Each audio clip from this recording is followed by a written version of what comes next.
नमस्कार दोस्तों, स्वागत है आप सभी का यूपी रेगुलर क्लासेस के इस ऑनलाइन प्लेटफॉर्म पे। और आज के इस वीडियो में हम बात करने वाले हैं, अगर आप तैयारी कर रहे हो लोअर पीसीएस की। ठीक है, आज पूरा वीडियो इसी पर रहेगा।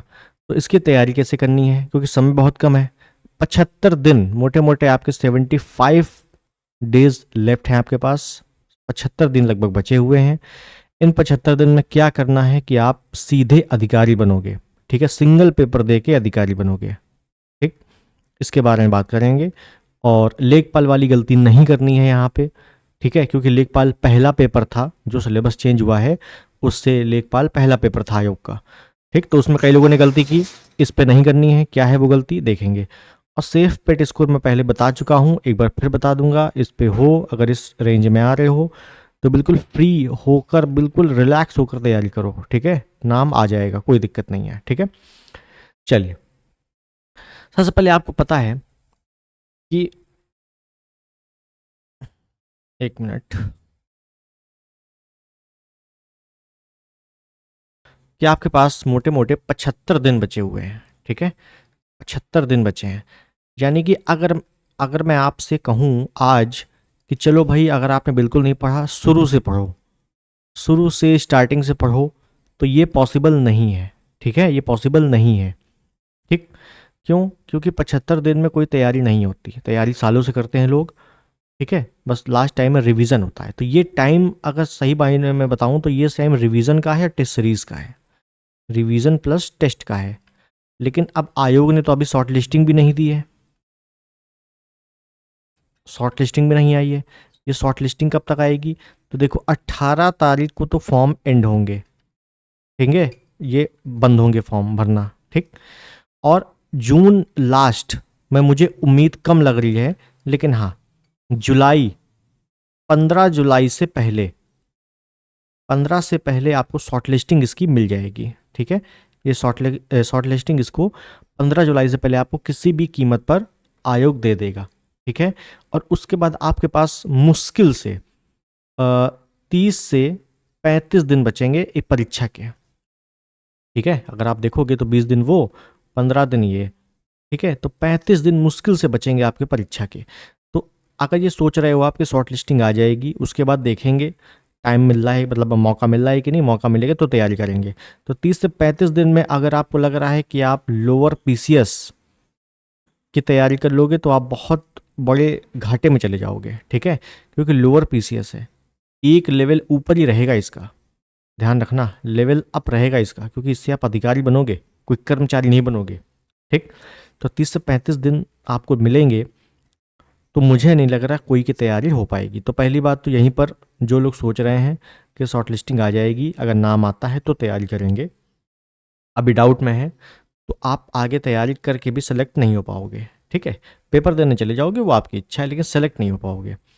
ठीक, सिलेक्शन के लिए यही है कि आज ही से लगना पड़ेगा। काफ़ी लोग लगे हुए हैं, बहुत अच्छी बात है, लेकिन आज ही से लगना पड़ेगा। देखो, पहली बात तो सिलेबस में डाउट मत रखना, क्योंकि सिलेबस पहले कुछ और था, पहले कुछ और था, बाद में इसको चेंज किया गया। ठीक है, तो सिलेबस आपके पास ओरिजिनल होना चाहिए। कई लोग इसी में कन्फ्यूजन है। ठीक है, तो सिलेबस आपके पास ओरिजिनल होना चाहिए। ओरिजिनल सिलेबस की पहचान है कि पहले आपको केवल साइंस मिलेगा 5 नंबर का, ये पहले का है।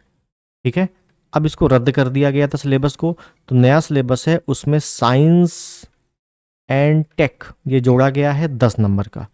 ठीक है, तो जिसमें साइंस एंड टेक 10 नंबर का है, वही आपका ओरिजिनल सिलेबस है। बाकी सब सेम है। ठीक है, बाकी लेखपाल वाला है, ध्यान रखना। तो इस हिसाब से थोड़ा बहुत देख लो, क्योंकि आप मान लो साइंस पढ़ लो, आ जाए साइंस एंड टेक, है ना, तो इस सिलेबस को अपना देख लेना ओरिजिनल। दूसरी चीज, अगर आपको डाउट है, देखो पहले मैं आपको बता दूं पेट कट ऑफ क्या रहेगी, फिर बताऊंगा तैयारी कैसे होनी है इसकी। पेट कट ऑफ, तो देखो पेट कट ऑफ मैंने आपको पहले ही बताया है, 62, 63, बस बिल्कुल इसी रेंज में आपको देखने को मिलेगा। ठीक है, कई सारी एनालिसिस करने के बाद ये कट ऑफ बताई जाती है। मैं ही नहीं, कई लोग आपको एनालिसिस ठीक ठाक करने के बाद बताते हैं, कोई आपको ऐसे तुक्का नहीं मारता। अगर वो एनालिसिस बताने लगे तो 1 घंटे का वीडियो हो जाएगा, तो उससे अच्छा है 62, 63 की रेंज में अगर हो तो आप समझो। कुल मिला के फिक्स में बताऊं तो 64 प्लस नहीं जाएगी। ठीक है, 64 प्लस नहीं जाएगी, इसके नीचे चली जाए आयोग को, वो आयोग के ऊपर है, जितना ज़्यादा बुलाना है आयोग को, ठीक है, वो अपना आयोग देखे, लेकिन इसके प्लस नहीं जाएगी, 62-63 की रेंज में रहने वाली है, ये थोड़ा ध्यान रखो आप लोग, ठीक है। अब कमेंट में आप बोलने लगो कि नहीं 68 से ऊपर चली जाएगी, 68 से नीचे किसी कीमत पर नहीं जाएगी, थोड़ा इंतजार करो फिर, ठीक है, देख लेना खुद ही, 1 महीने के अंदर आपको मिल जाएगा शॉर्ट लिस्टिंग, ठीक, इंतजार कर लो फिर। इस रेंज में अगर हो तो बिल्कुल किसी भी कीमत पे आप उसको छोड़ो मत, लग जाओ कायदे से, ठीक है, सिलेबस अपना उठाओ, लग जाओ। दूसरी चीज़, इससे अगर कम हो आप, मान लो आपके 58 हैं, 60 हैं, है ना, और अगर आपको डाउट लग रहा है, देखो पहले मैं तो कहूँगा तैयारी करो, अगर आपका कोई एग्ज़ाम नहीं है तो, अगर मान लो आपका एएसओ है या कोई भी आप आबकारी सिपाही अदर एग्ज़ाम दे रहे हो, तो उसकी तैयारी करो। लेकिन अगर आपके पास अदर एग्ज़ाम नहीं है, इसी को देखना है और आपके इस रेंज में बन रहे हैं, तो मैं कहूँगा आप कंप्यूटर पढ़ो, क्योंकि यूपी ट्रिपल एस सी के हर विभाग में, हर वैकेंसी में कंप्यूटर पूछ रहा है। यूपी जीके पढ़ो, करंट अफेयर पढ़ो, ठीक है, और जैसे ही अगर शॉर्ट लिस्टिंग में नाम आ जाए तो जीएस पढ़ लेना, क्योंकि जीएस आपने पहले ही पढ़ा होगा, अगर आप लेखपाल दिए हो या कुछ भी दिए हो, उसी को रिवीजन कर लेना, ठीक है। ये चीज़ें हैं, बाकी आपकी इच्छा, आप जो करना चाहो। दूसरी चीज़ मैं बताऊं कि इस पे जो है कई लोग कोर्स ले रहे हैं। देखो कोर्स आप लीजिए, कोई दिक्कत नहीं है, लेकिन कोर्स लेने के बाद आपने देखा होगा लेखपाल में कोर्स काम नहीं आया किसी का, चाहे वो साइंस एंड टेक हो, चाहे कंप्यूटर हो खासकर, ठीक है, ये काम नहीं आया। अब रही बात जीएस की, तो जीएस सेम है, आप अगर पूर्वावलोकन भी पढ़ लोगे तो आपको सेम क्वेश्चन मिल जाएंगे। रही बात यूपी जीके की, तो यूपी जीके में आप कोई भी यूपी जी की किताब पढ़ लोगे, आपको क्वेश्चन मिल जाएंगे। अब बात रही करंट अफेयर की, तो करंट अफेयर आपको नॉर्मली आई थी, बहुत ज़्यादा हार्ड नहीं आई थी। साइंस एंड टेक में जो लग रहा था कि बहुत अच्छा आएगा, किसी के नहीं फंसा। कंप्यूटर तो किसी का नहीं फंसा, कंप्यूटर में तो अच्छा खासा खेल हो गया, ठीक है। तो मैं यही कहूँगा कि आप सेल्फ स्टडी कीजिए,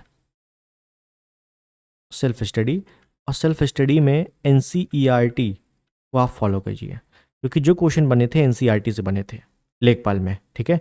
तो एनसीईआरटी को फॉलो कीजिए, सबसे बेस्ट रहेगा, खासकर साइंस एंड टेक में। जीएस तो आप पढ़ते आ रहे हो पहले से ही, साइंस एंड टेक में हो गया, ठीक है, और इकोलॉजी में हो गया, ठीक है, इनमें आप एनसीईआरटी पढ़िए। किसी कोचिंग की नोट्स पढ़ लीजिए, अच्छी कोचिंग है कोई, जैसे विज़न आईएएस है ना, विज़न आईएएस हो गया, और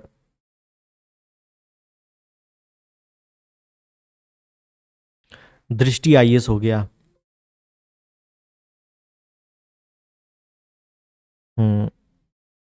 है ना, दृष्टि आईएएस हो गया।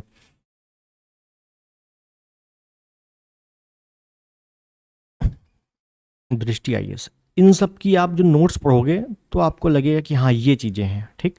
बाकी अगर आप सोच रहे हो कि शॉर्ट लिस्टिंग होने के बाद पढ़ेंगे, आफ्टर शॉर्ट लिस्टिंग पढ़ेंगे, तो आप बहुत ज़्यादा नुकसान में चले जाओगे, मैं फिर कह रहा हूँ, ठीक है।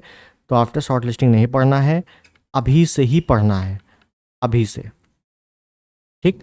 टेस्ट जरूर लगाइए, किसी भी कोचिंग का आप टेस्ट लगाइए, मेरा कोई बैच नहीं है, ना ही मैं टेस्ट सीरीज देता हूँ, कुछ नहीं देता, लेकिन मैं कह रहा हूँ आपसे टेस्ट जरूर लगाइए, ठीक है। आप एक टेस्ट हफ्ते में, आप 2 टेस्ट जरूर लगाइए, ठीक। कई लोग संडे संडे को लगाते हैं, लेकिन मैं कहूँगा हफ्ते में 2 टेस्ट जरूर लगाइए, रोज़ मत लगाइए, रोज़ टेस्ट देने से कोई फ़ायदा नहीं, आप पढ़िए, ठीक है, काफ़ी ज़्यादा पढ़िए केवल। अब बात रही कि लेवल कैसा आने वाला है, तो मैं बता दूं आपको कि लोअर पीसीएस का जो लेवल रहेगा वो लेखपाल से अच्छा रहेगा, लेखपाल से अप रहेगा, ठीक है, ये ध्यान रखना। और लेखपाल में आपने देखा था कितना अच्छा लेवल था, ठीक है, अच्छे लेवल के प्रश्न थे, तो उससे भी अच्छा लेवल रहेगा, ठीक है। तो उसी हिसाब से आपको थोड़ा सा अच्छे लेवल का कंटेंट पढ़ना है, जो पढ़ना है उसको रिवीजन भी करना है। हालांकि बहुत ज़्यादा रिवीजन का भी टाइम नहीं है, क्योंकि आयोग ने इतना टाइम कम दिया है कि डेट देकर, ठीक है। तो आप बहुत ही कायदे से इसको पढ़ें, कोई भी सब्जेक्ट हो। जीएस में ज़्यादा फोकस ना करें, कौन ना करे, जो लेखपाल पढ़ चुका है। आप यूपीजी के, देखो पहली बात तो जो स्कोरिंग सब्जेक्ट है उसी को कायदे से पढ़ो, क्योंकि स्कोरिंग सब्जेक्ट में अगर आपके स्कोर अच्छे आ गए तो वहीं पे आप प्लस हो जाओगे। जैसे कंप्यूटर है, फिक्स है 15 नंबर, यूपीजी के 20 number, DI 10 number, Hindi 10 number.